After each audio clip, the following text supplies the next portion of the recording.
Appreciate you streaming on in here on Birds 365. The McMullen and McDonald. We've got a bud joining us. He's hopped on plenty during the season. I've been on his site, eaglesblitz.com, during the combine, and he's written some pretty interesting, not only scouting reports, but also potential uses for some players the Eagles may have. Tommy Lawlor, always good to catch up with him here on Birds 365. TL, did you enjoy watching all that combine stuff? I do. I'm one of those weird people that watches every minute of it, record it, and rewatch it again, and it just gives you another exposure to the draft prospects.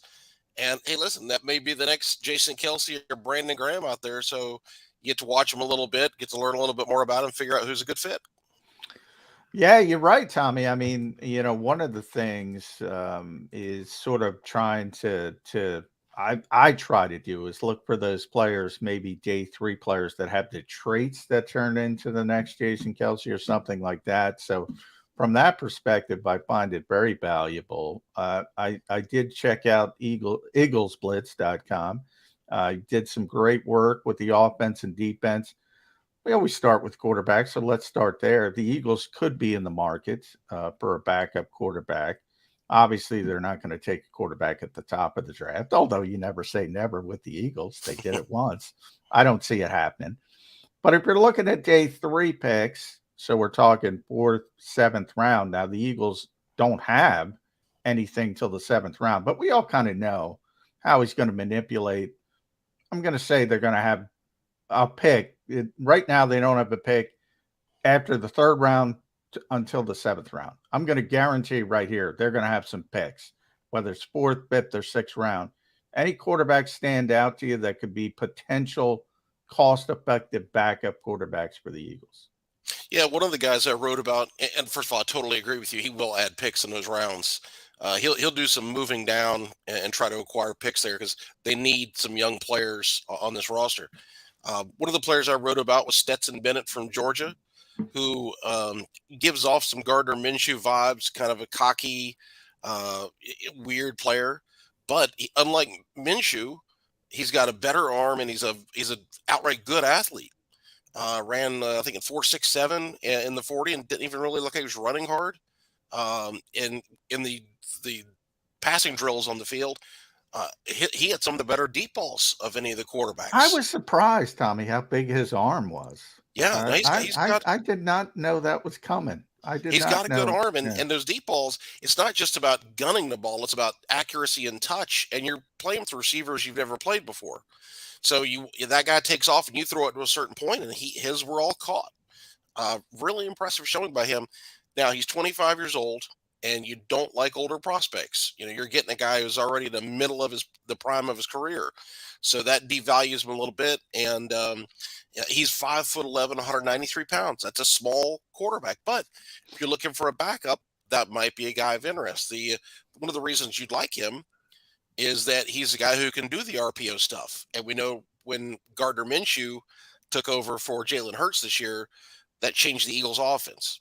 So they were able to still score points and do some things with Minshew, but they might prefer somebody who could do more of the same things as Jalen Hurts. And another player that I wrote about is Dorian Thompson-Robinson from UCLA.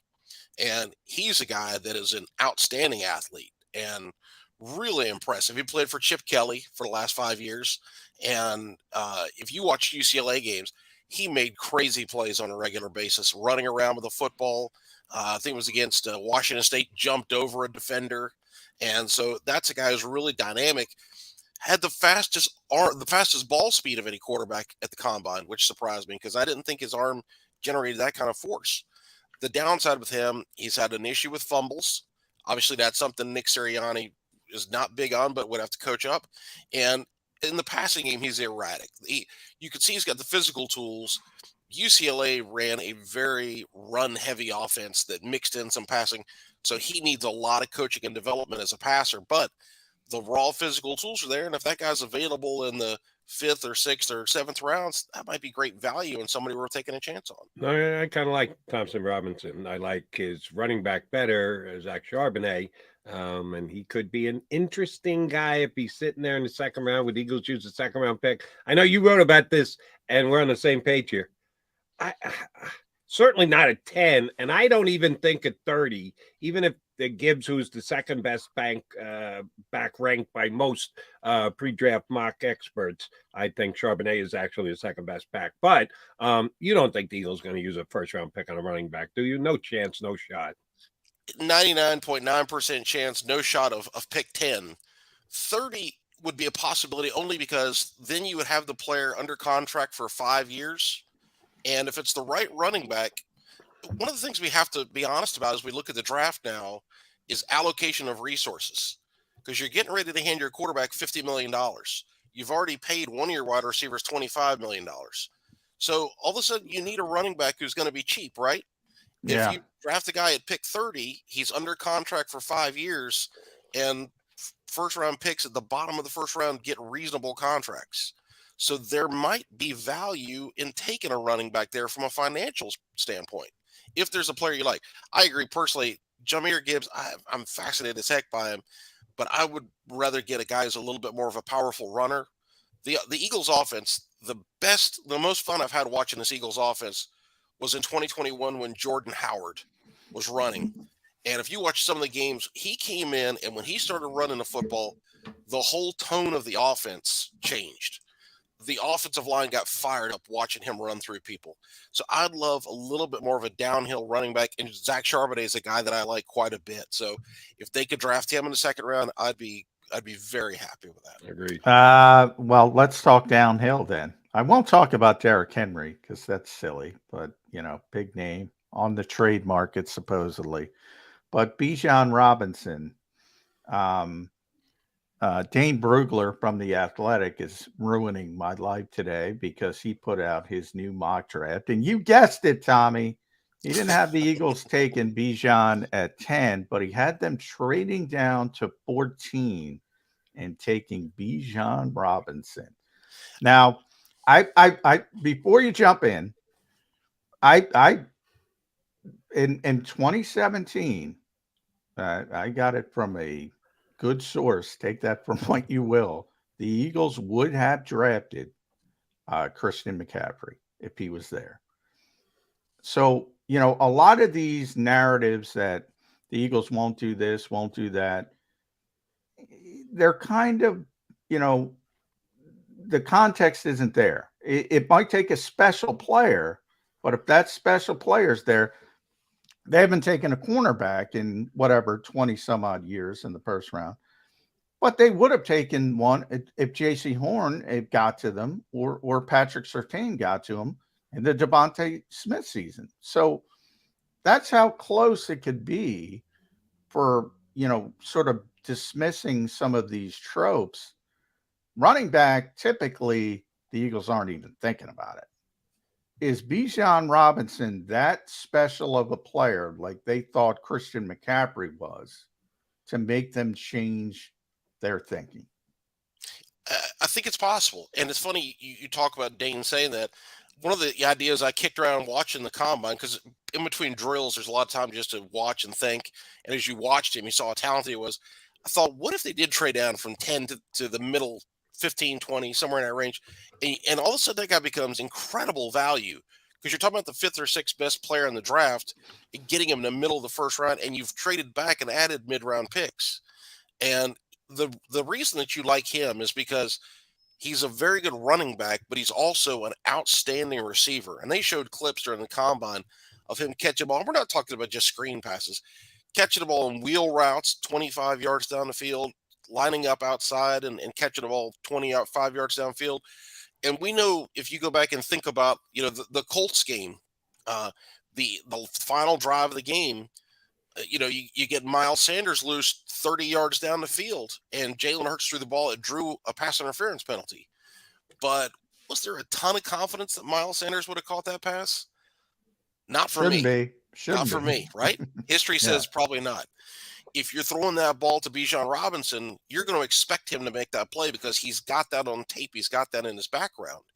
And it could be that Nick Sirianni would say, listen, a lot of people might tell you the Eagles don't throw the ball to their running backs very much. You say, well, is it a chicken or the egg thing? Is that the design of the offense, or is it the running backs, aside from Kenny Gainwell, just aren't particularly good receivers? And if you add somebody with that kind of talent all of a sudden that opens up a whole new part of the playbook and makes linebackers and safeties defend a whole nother facet of the offense. So Bijan Robinson to me is a special player and is somebody that the Eagles ought to at least consider. There's no way they'd take him at 10. I just can't see that. But if they traded back, added those picks and said, and again, think about value and you say, we're going to have a special player under contract for 5 years. And at the middle of the first round, again, he's not making $10 million a year.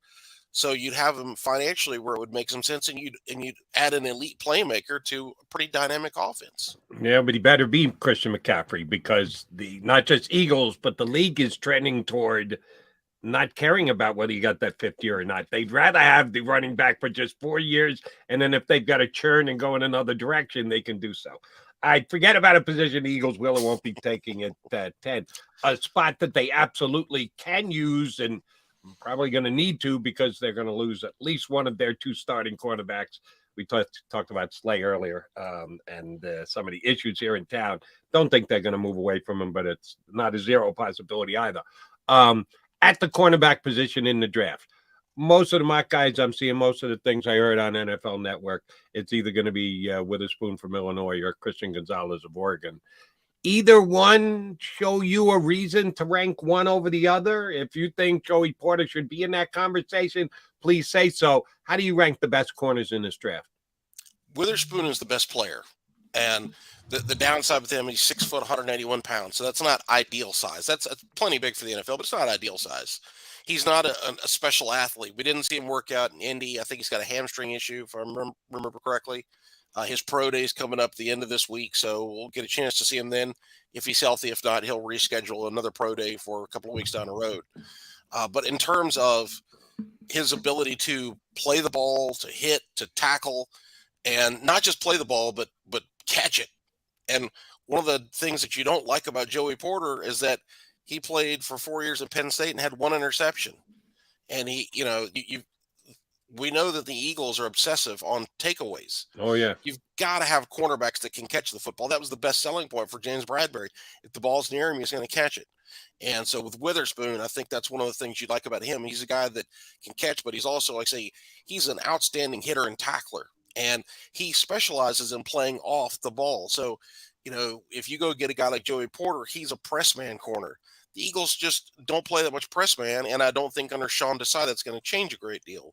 So to me, Witherspoon is the best corner in terms of being ready to play, and I think he's a good fit. Christian Gonzalez is the most interesting guy because he's 6'1", 197 pounds, ran a 4.38, jumped 41.5 inches. So you're getting an explosive athlete who's long. He's a solid hitter and tackler, and he's got good hands. He made some incredible catches at Oregon this year. And so he's got the biggest upside. He's the guy who could become a stud corner. Witherspoon could be a very good player, but Gonzalez has a higher upside. So you kind of have a question of, do the Eagles want the better athlete with the higher upside or the guy who's more ready to play? And if you're taking him at 10, think about the last couple of years. We saw what Sauce Gardner did for the Jets as a rookie. We saw what Patrick Surtain did for the Broncos as a rookie. If the Eagles really believe one of those guys, if they could get one of them and they play at that level, that's a home run, and that really helps this defense. Yeah. Let's stick on the defensive side of the football, Tommy. One guy who kind of opened everybody's eyes was Kalijah Cansey, the undersized defensive tackle from Pitt. We've heard that before, by the way. I don't want to make that comparison for obvious reasons, but it's unfair to call anybody the next Aaron Donald. But because of the size, because of the explosiveness, some have went down that road. Two-pronged question. You mentioned Sean Desai, the new defensive coordinator. There's some uncertainty. We don't know until we actually see it, but we do know his history, his Vic Fangio's sort of influence. It seems like the Eagles are going to stick with the Fangio type of scheme where you need the big nose tackle for the 5-man fronts. You need the 4-eye technique guys. That's not Kalijah Cansey. But yet, some have speculated, even with Javon Hargrave, you think about the Eagles could be losing him. He's not necessarily a fit for this particular defense, philosophy-wise. So do they just want talented players? That's point number one.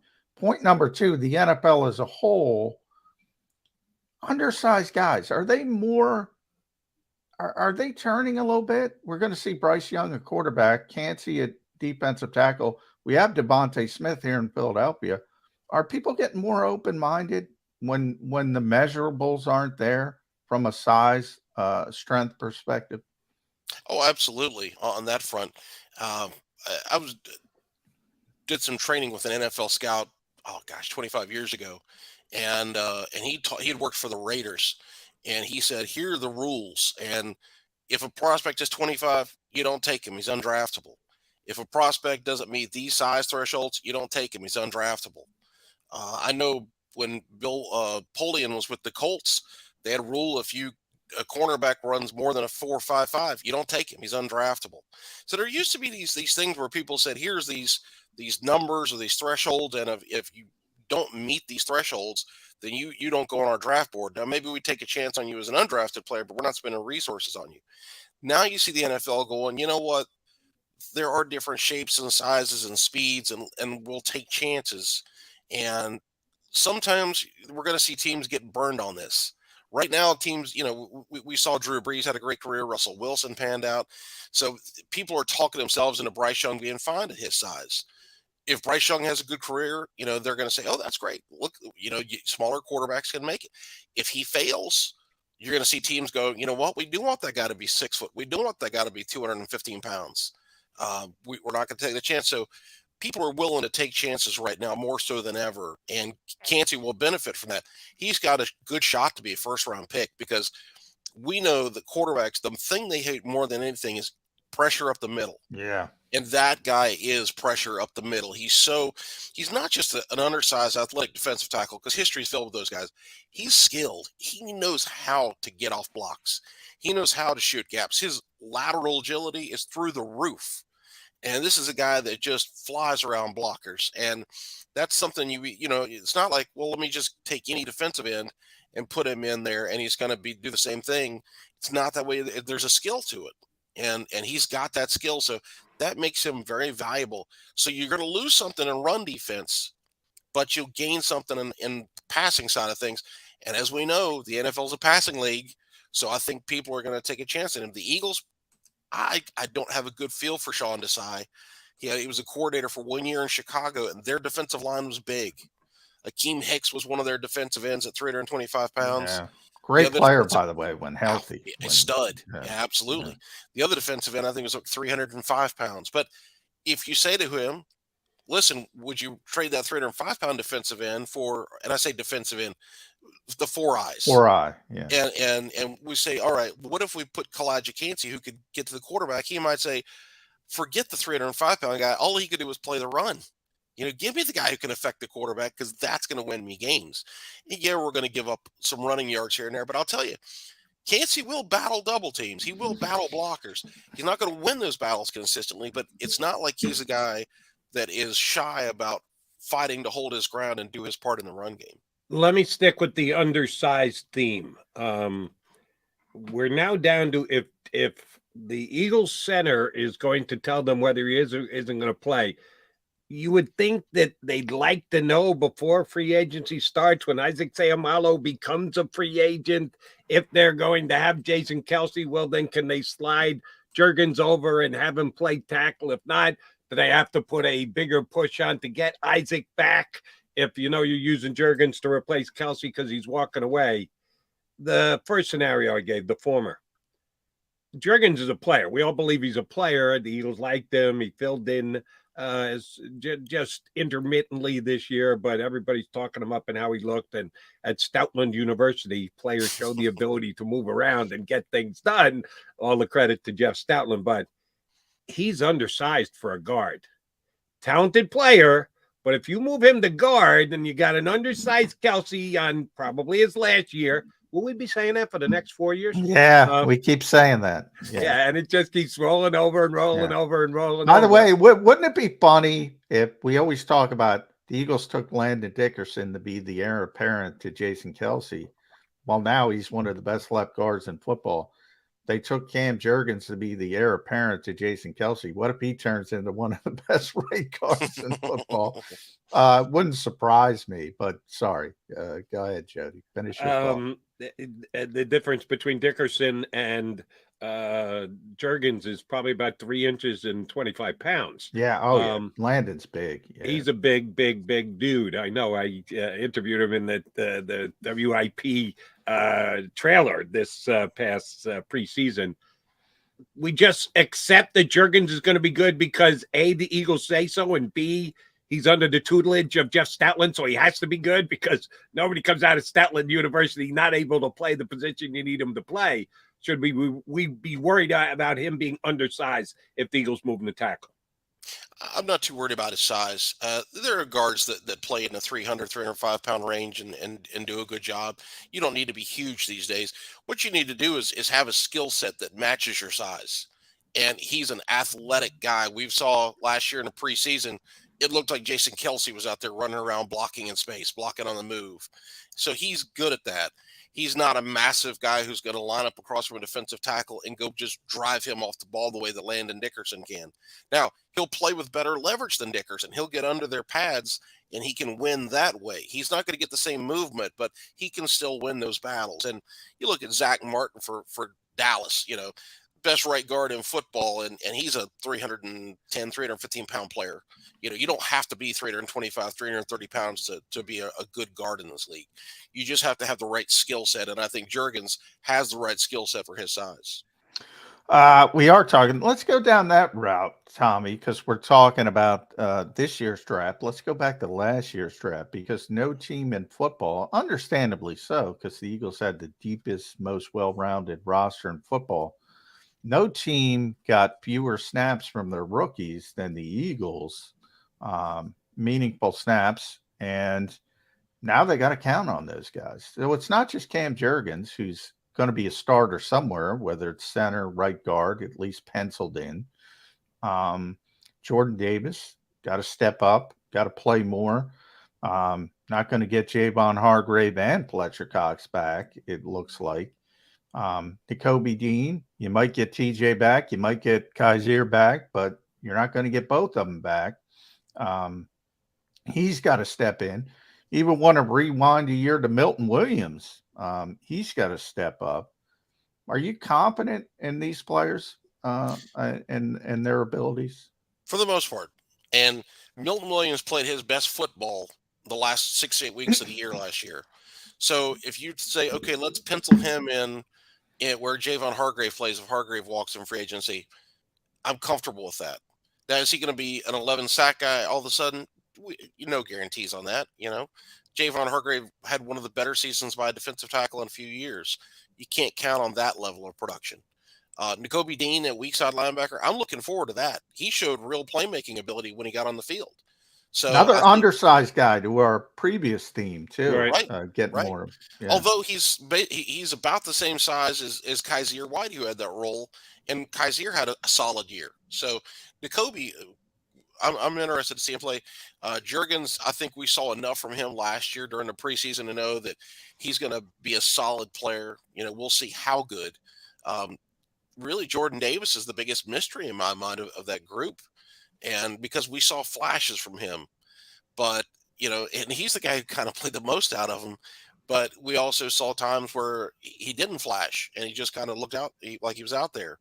And, you expect. Hey, Tommy, real quick, who played the most? Reed Blankenship. Oh, yeah. That's the guy. Go. Right. And he proved to be a crucial player. Yeah. Yeah, absolutely. So Jordan Davis, defensive tackle is a tough position. If you go back and you look, Fletcher Cox didn't have a particularly good rookie year. You go back to the old days and look, Broderick Bunkley didn't do a ton as a rookie. The old days, like Corey Simon might be the last defensive tackle that came in and just flourished. And Jim Johnson had him in a one-gap system that let him just fly up the field, go disrupt things, and he did that very well. Most defensive tackles take a little while to figure out what they're doing because they're used to playing in college where they were bigger and stronger than guys around them. They get to the NFL and all of a sudden the guy across you, he's bigger and stronger than you, and he doesn't care about you. He's going to block your butt. And so they struggle with that. And as the defensive tackles adjust to the physicality of the league and they get good coaching and they learn how to use their bodies, their hands, they understand leverage, all that stuff, that you can see them start to blossom. We saw Fletcher Cox in year 2 started to make plays. And I think Jordan Davis will follow that same track. But listen, it's fair to say, we got to be careful with him because we just saw flashes as a rookie, and flashes are, it's not as much as you wanted to see. Didn't know we were going to get a Broderick Bunkley reference today. Yeah, that's why we have Tommy Otis to bring us back down memory lane a little bit. All right, I want to move off the field with the players and into the coaches' room. There's a turnover in Eagles coaching staff. We know about the defection of the 2 coordinators to go be head coaches. The replacements now in. One individual already under contract in consideration didn't get the gig, given his walking papers yesterday. Nick Sirianni liked to talk a lot this year about connection. He has since he was hired. That's a key element to his coaching technique is he connects with his players, and he expects himself and his other coaches to do the exact same thing. They've either got to restart the connection, and or you could say there's a bit of a disconnect because there's going to be new additions to the Eagles coaching staff. How much of a hurdle is this for Sirianni in his 3rd year?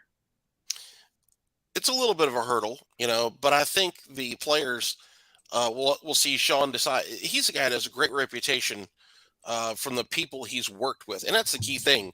He's got to come in and be able to win the room over and make them comfortable with him. And from what you've heard about him his days going back to college and what he did at Temple, what he did with the Bears, Seattle was excited when they hired him last year.